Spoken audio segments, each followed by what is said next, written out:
तर मला आज हा ट्रेंडिंगमध्ये असणारा बुके केक ह्या केकची ऑर्डर आली होती. तर तो मी कसा बनवला हे तुम्हाला व्हिडिओमध्ये सांगते, सो व्हिडिओ एंडपर्यंत नक्की बघा.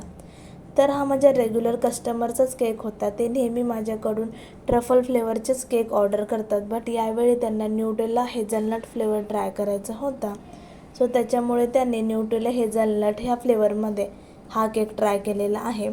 तर तुम्ही इथे बघू शकता, अशा प्रकारे मी इथं हाफ KGचा केक क्रम कोटिंग करून फ्रीजमध्ये मी 1 तास सेट व्हायला ठेवला.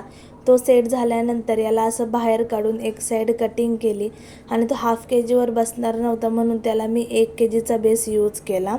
आणि अशा प्रकारे मी कटिंग करून त्याला बुकेचा शेप दिला, त्यामध्ये सगळं अरेंज केला आणि तो अरेंज झाल्यानंतर त्याला मी फायनल फिनिशिंग करायला घेतली. अशा प्रकारे तुम्ही बघू शकता, मधून कट करून मी त्याला अरेंज केला आहे. जास्त काही अवघड नाही, बट थोडं ट्रिकी आहे.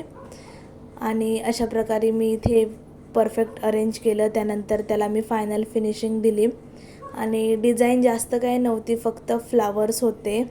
बिकॉज बुके असल्यामुळे फ्लावर्सचा याच्यामध्ये जास्त यूज होतो आणि माझ्या ज्या रेग्युलर कस्टमर्स आहेत त्यांनासुद्धा फुलं खूप आवडतात. ते माझ्याकडून प्रत्येक केकमध्ये फूल हवंच असं बोलतात. सो अशा प्रकारे मी हा केक इथे कंप्लीट केलेला आहे आणि ह्या केकचं वेटसुद्धा मी लास्टमध्ये ॲड केलेलं आहे. सो तिथे जाऊन तुम्ही बघू शकता. आणि ह्याच कस्टमरचा अजून एक केक होता, बट त्यांनी मला तो पोस्ट नाही करायला सांगितलेला. सो त्याच्यामुळे मी तो तुम्हाला इथे दाखवलेला नाही आहे. सो तुम्ही हा केक बघा आणि कसा वाटला ते मला कमेंटमध्ये नक्की सांगा. आणि जर तुम्हाला पण हा ट्रेंडिंगमध्ये असणारा बुके केक बनवायचा असेल आणि अशाच केकची मला ऑर्डर द्यायची असेल तर मला DM करा. केक आवडला तर लाईक नक्की करा. भेटूया नेक्स्ट व्हिडिओमध्ये.